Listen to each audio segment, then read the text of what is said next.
The nature of time, the most familiar and the most mysterious quality of the physical universe. There is nothing that we experience that does not take place in some duration of time. So if you can understand time, you're on your way to understanding reality.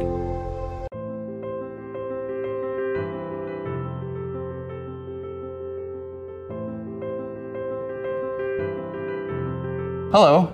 Hello. What's your name? Kayla. How old are you, Kayla?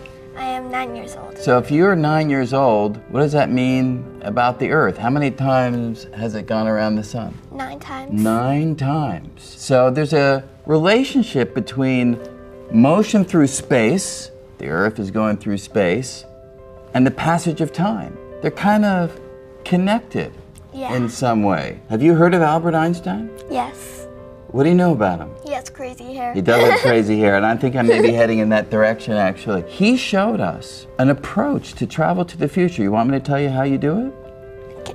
You build a spaceship, you go out into space really quickly, you turn around and you come back to planet Earth. And he showed us that when you're on that ship, your clock will tick off time more slowly. You will age more slowly. So that journey may only take you, say, a year, 6 months out and 6 months back. But you know what? When you step out of the ship, it'll be 100 years into the future, or 1,000 years, 1,000,000 years into the future. Would you do that if you could? I would probably be dead by then. No, you'd be alive. That's the amazing thing. I'd be dead. Everybody else would be dead who stayed on Earth. But your body would only age 1 year.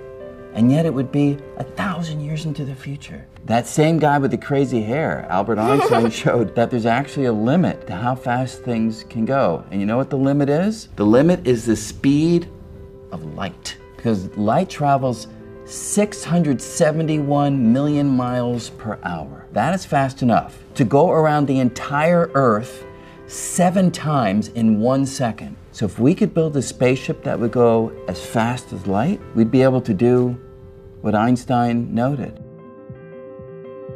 If I was to ask you, what is time?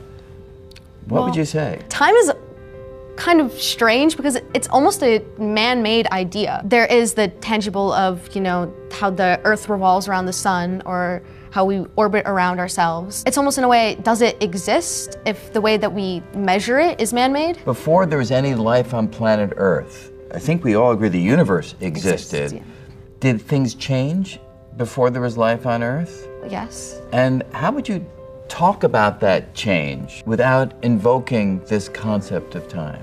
It's difficult to talk about something without adding time into it. Even if it is a human-made concept, that the universe evolved, developed, changed through time, ultimately giving rise to galaxies, stars, planets, and on this particular planet, life. That conception of time gives a feel that it's like universal, that it's out there, it's the same for everybody, it's independent of our actions or activities. Do you know that Albert Einstein shattered that view of time? He found that if you and I, say, have identical wristwatches, I'm sitting still and I'm watching you move, I will find that your clock is ticking off time more slowly than my clock.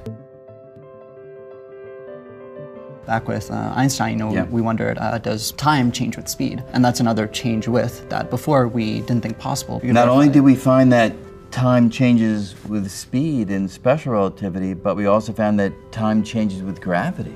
Einstein showed that the rate at which a clock ticks slows down based upon the stronger gravitational field or gravitational potential, actually, that it is experiencing. I think you mentioned Interstellar before. Do you remember the scene in Interstellar? They're going to a planet that's near a black hole. They go down to the planet and they spend just a couple hours there, but when they go back to the ship, it's 23 years later on the ship because time is elapsing slowly near the strong gravitational field, comparatively quickly far away. And that's not science fiction. That's actually how time behaves. I've always heard people say, oh, general relativity, it might not seem applicable, but GPS, due to satellites, we could synchronize those clocks by accounting for relativity. Well, but that's even a really, really good point. The GPS would become completely inaccurate in a very short period of time if the satellites weren't taking account of, or the software wasn't taking account of the fact that time elapses differently for the clocks on the satellite compared to the clocks down here on Earth. So we walk around with general relativity in our pockets, even though most of us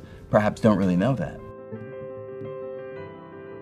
I've heard a few different theories that people posit, like maybe it is Back to the Future and you really change your own universe. I've also heard people say that you could have multiple universes spawn from this event or something along these lines. That's if you're going to be able to change the past, that's the one that resonates most with me. I think the same. Yeah, so you go into the past and maybe you can prevent your parents from meeting, but you're preventing them from meeting in a parallel reality, which means that you will never be born in that reality, but the origin of your birth is still completely understood. It was in the universe from which you originated. And when you think about past and future on a cosmological scale, there was a long period when there were no human beings in the universe. The fact of the matter is, there will be these two long stretches with our presence being sort of a flicker in between. Does that thought inform anything about how you lived? I rage against thinking like that because it might be a brief flicker on a single mote of dust floating in a cosmic eternity. But it's everything. There's nothing else that I'll ever experience. And so in a way, there's nothing else to me. There's an eternity, but I'm never gonna see it, I'm never gonna feel it. It can be debilitating to imagine an eternal future of sort of nothing, where none of what we do sort of persists. On the other hand, if you flip your perspective around and say, how remarkable is it that we have this brief moment that allows us to think and feel and love and explore and illuminate. Wow, how wonderful is that?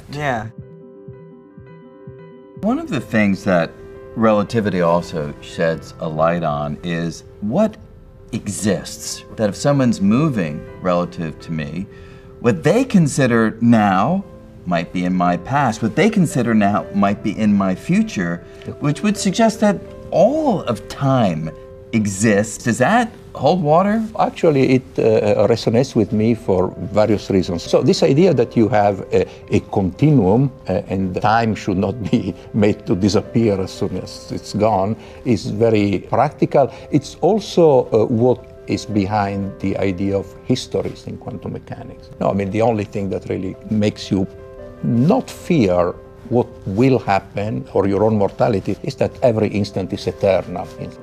Absolutely, it will always be there. Yeah.